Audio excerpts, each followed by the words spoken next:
अब नेहा उसे छोड़कर आकाश के सामने गई और देखो, मैं जानती हूं कि क्षितिज की वजह से ये तुम्हें इस तरह से पेश कर रही है, लेकिन मुझे सच बताने से कोई नुकसान नहीं है तुम दोनों को। उसने दोनों के चेहरों पर अपने लिए थोड़ा सा यकीन ढूंढा। मैं भी समीक्षा की खुशी ही चाहती हूं यार, लेकिन इस तरह सबको धोखा मत दो। क्षितिज बहुत सुलझा हुआ लड़का है और वो इसे इतना प्यार करता है कि कभी इसकी खुशी के आड़े नहीं आएगा। एक बार फिर उन दोनों के चेहरों पर देखते हुए तुम लोग समझ रहे हो ना। समीक्षा के पास कोई जवाब नहीं और आकाश जवाब देना नहीं चाहता, लेकिन फिर भी उसने कोशिश की। नेहा, समीक्षा किसी को धोखा नहीं दे रही है। सच कभी कभी सपनों से भी अजीब होता है। मैं वही आकाश हूं जिसके बारे में ये तुम्हें अब तक बताती रही है। आकाश ने समीक्षा की तरफ देखा जैसे कह रहा हो कि इसे कुछ समझाओ। समीक्षा ने बेचारगी से कंधे उचकाए। कोई फायदा नहीं है आकाश, मैं जानती हूं कि ये नहीं समझेगी। मैं इसे सिर्फ इसलिए यहां लाई थी कि ये पागल ममा से कुछ उल्टा सीधा ना कह दे। नेहा जानती है कि समीक्षा कम से कम उससे तो झूठ नहीं बोलेगी, लेकिन ये सच भी कैसे हो सकता है। ये दोनों मिलकर शायद उसे पागल बना रहे हैं, लेकिन उसे पागल बनाना इतना आसान कहा। अपने दांतों से नाखून कुतरते हुए उसने दिमाग के घोड़े थोड़े और दौड़ाए, फिर आकाश की ओर देखा। चलो मान लिया कि समीक्षा झूठ नहीं बोल रही, लेकिन यह तो हो सकता है ना कि तुम इसके सपनों के बारे में जानते हो और उसका फायदा उठाना चाहते हो। कुछ देर के लिए बहस खत्म ही हो गई। तीनों चुप रहे और फिर कुछ सोचकर नेहा ने अगला वार किया। चलो मैं तुम्हें एक मौका और देती हूं, कोई छोटा मोटा कमाल करके ही दिखा दो। मैं मान लूंगी कि तुम ही आकाश हो, एक रूह हो। आकाश अफसोस से एक ओर तकने लगा। क्या हुआ? नेहा ने फिर चुनौती सी दी। आकाश की एक भौं उठ गई। अब तो उसे भी बोलने से पहले सोचना पड़ेगा। अगर इतना सब कुछ हो सकता है तो फिर यही क्यों नहीं हो सकता कि मैं आकाश ही हूं, क्योंकि आकाश कोई है ही नहीं। एक कदम पीछे लेते हुए वो सिर्फ इसके दिमाग का फतूर है।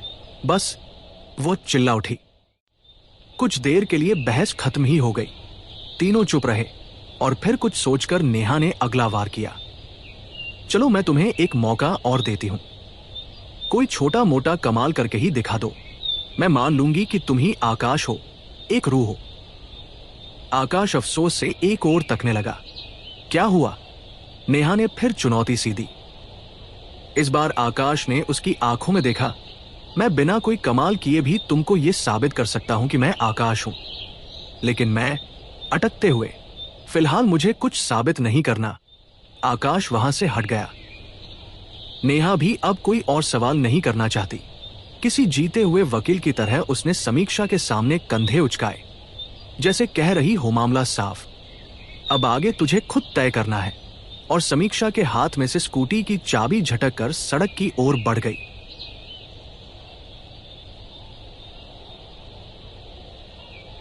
उसके कुछ दूर जाते ही आकाश समीक्षा के पास आया। तुमने मुझे बताया भी नहीं कि इसे ला रही हो। अच्छा, तुम्हें कहां कॉल करती? आकाश अपनी बेवकूफी पर मुस्कुरा गया। तो हो गई तसल्ली, या और भी कोई है जिसके सामने कुछ साबित करना है? वह जाकर बेंच पर बैठा, हाथों की उंगलियों को आपस में फंसाए, घुटनों पर झुके हुए सामने सड़क को तकने लगा।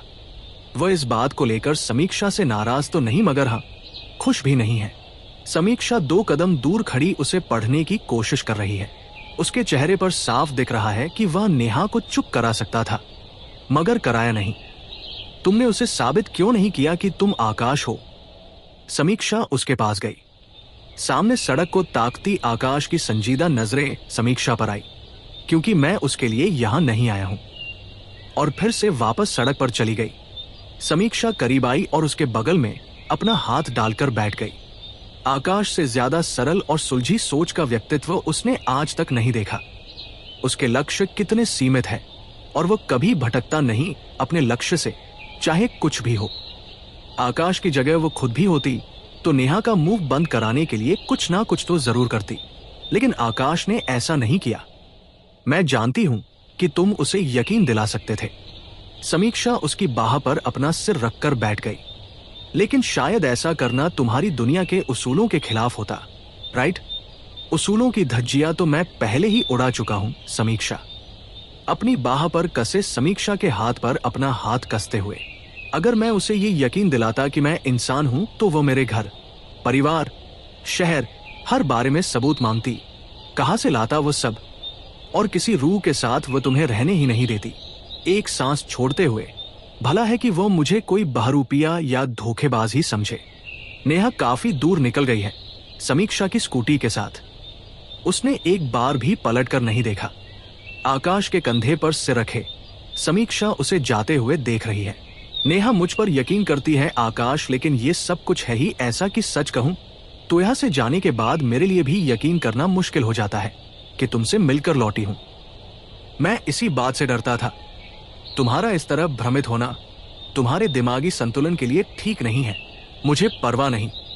उसके कंधे पर हाथ रखते हुए मैं शायद जिंदगी भर अपने आप पर हंसती रहती अगर तुम आकर यह साबित न करते कि तुम वाकई हो। आकाश ने उसकी तरफ देखा। समीक्षा की आंखों में अपने लिए बढ़ती उम्मीदों को देखकर उसकी मुश्किलें बढ़ती जा रही हैं। अपने कंधे पर टिके उसके हाथ पर हाथ रखते हुए मैं सिर्फ 5 दिनों के लिए यहां हूं। समीक्षा ने आकाश की बाह जकड़ ली। मैं कुछ नहीं जानती सिवाय इसके कि जिंदगी भर जिसका इंतजार मैं करती रही आखिरकार वह आ गया है। लेकिन जाने के लिए समीक्षा ने मुस्कुराते हुए उसके चेहरे को देखा, उसकी नजरों को पढ़ा।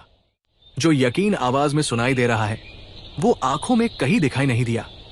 तुम अब कहीं नहीं जा सकते आकाश, और नहीं जाना चाहता हूं मगर जाना होगा।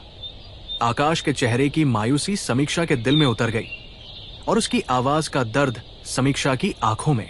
उसे न जाने क्यों यकीन है कि आकाश चाहे तो उम्र भर उसके साथ रह सकता है। इतनी ताकतवर रूह, एक फरिश्ता, क्या इतना नहीं कर सकता अपने प्यार के लिए? वो मानती है कि उसके पास लौट जाने की वजह होगी, लेकिन ये रिश्ता खत्म करने से कहीं बेहतर है उस वजह को खत्म कर देना, चाहे वो वजह उसकी अपनी जिंदगी ही क्यों न हो। बस वो समझ नहीं पा रही कि आखिर क्या कहकर उसे समझाए कि अब अगर वो चला गया तो वो झेल नहीं पाएगी। उसकी आंखें जो किसी के सामने भीगने तक से शर्माती है, आंसू बहाने लगी। समीक्षा ने मुंह फेर लिया। वो नहीं चाहती कि आकाश को ये गलत फहमी हो कि समीक्षा उसे ये आंसू दिखाकर रोक लेना चाहती है। उसे दया नहीं चाहिए, साथ चाहिए। समीक्षा, जो तुम चाहती हो वो मुमकिन ही नहीं है। आकाश ने उसका चेहरा पकड़कर वापस अपनी ओर किया, अंगूठों से उसके आंसू साफ करते हुए। तुम्हारे लिए, सिर्फ तुम्हारे लिए मैं किसी मरे हुए इंसान को जिंदा भी कर सकता हूं, लेकिन जिसकी राख तक न बाकी हो मैं उसे कैसे जिंदा करूं? किसका जिस्म लेकर आऊं तुम्हारे पास? आंखें मीचकर उसके हाथ हटाते हुए, ये है तो तुम्हारा शरीर। ये शरीर नहीं, एक छल है। वो उठकर उसके विपरीत खड़ा हो गया। ये भ्रम है समीक्षा, सिर्फ भ्रम, और बस ये भ्रम ही दे सकता हूं मैं तुम्हें, कोई सच्ची खुशी नहीं। मैं यथार्थ नहीं हो सकता समीक्षा। समीक्षा उसे अपलक देखे जा रही है, कुछ कह नहीं रही, जैसे बोलने की शक्ति ही खो दी हो। आकाश उसके घुटनों के पास बैठा और उसके हाथों को अपने हाथों के बीच भींचते हुए, मेरी दुनिया में भी तुम शिकायत करती थी कि मैं तुम्हें वापस क्यों भेज रहा हूं, क्योंकि मुझे भी लौटना पड़ता है, और हो सकता कि एक रोज मैं जाऊं और फिर कभी लौटूं ही नहीं। अपनी गोद में खामोश आंसू गिराती समीक्षा की नजरें तुरंत उसके चेहरे पर गई, जिसमें आज पहली बार डर दिख रहा है। हम रूहों की दुनिया में किसी का कोई वजूद नहीं होता समीक्षा। मैं आज आकाश हूं, और क्या मालूम कि कल कुदरत मुझे कुछ और बना दे। एक तरफ देखते हुए किसी और देश के किसी और शहर में किसी और नाम के साथ मैं कोई और बन जाऊं और तुम मेरा इंतजार करती रह जाओ। उसकी आंखें फिर समीक्षा के आंसुओं पर लौटी, उन्हें उंगलियों से साफ करते हुए। समीक्षा प्लीज, ये 5 दिन मेरे साथ खुशी से बिता लो।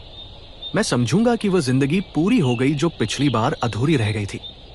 आकाश की बातों ने समीक्षा को इतना हैरान कर दिया कि वो अपने सवाल और जिद जैसे भूल ही गई। उसने आकाश की आंखों में गहराई से देखा। तुम कहां जाते थे? मैं नहीं जानता, मुझे कुछ याद नहीं रहता, आकाश ने परेशान से लहजे में कहा। वो अलग अलग वक्त है, एक से दूसरे आयाम में जाने पर अक्सर हमारे लिए भी चीजें याद रखना मुश्किल होता है। और आज से 5 दिन बाद क्या होगा? ये पल उनके बीच बहुत देर तक ठहरा रहा, खामोश होकर किसी जवाब का इंतजार करता रहा। और फिर कुछ नहीं, बस मैं बस वापस चला जाऊंगा।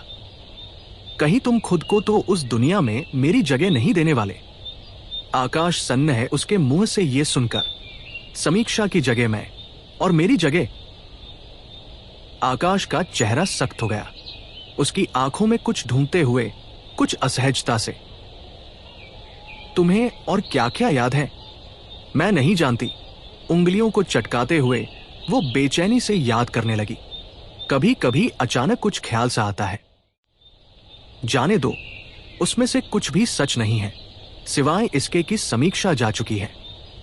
समीक्षा का मन हल्का करने के लिए आकाश उसके साथ उन सब सड़कों पर भटकता रहा जहां उसका बचपन बीता था, जहां वो उसके साथ चलना चाहती थी। आकाश उसके हर रास्ते को जानता था, उसकी हर पसंदीदा जगह को, और अलग अलग जगहों से जुड़े किस्सों को भी। समीक्षा आकाश के मुंह से अपनी ही जिंदगी के बारे में सुन सुनकर खुश होती रही। आकाश भी कम खुश नहीं है। वह न जाने कितनी मुद्दत बाद इस दुनिया की चीजों को फिर से छू सकता है। अपने आसपास से गुजरती हर चीज उसे अपनी तरफ खींच लेती है। फूलों की खुशबू, पानी का स्वाद, हवा का स्पर्श, हर चीज का एहसास वह न जाने कितने वक्त बाद कर रहा है। उसका हर एहसास ताजा होने पर वो मुस्कुरा जाता है, और समीक्षा उसकी अटपटी सी हरकतों पर। शाम होने तक दोनों इसी तरह मुस्कुराते रहे, और शाम ढलते ढलते उनकी मुस्कुराहट कम होती चली गई।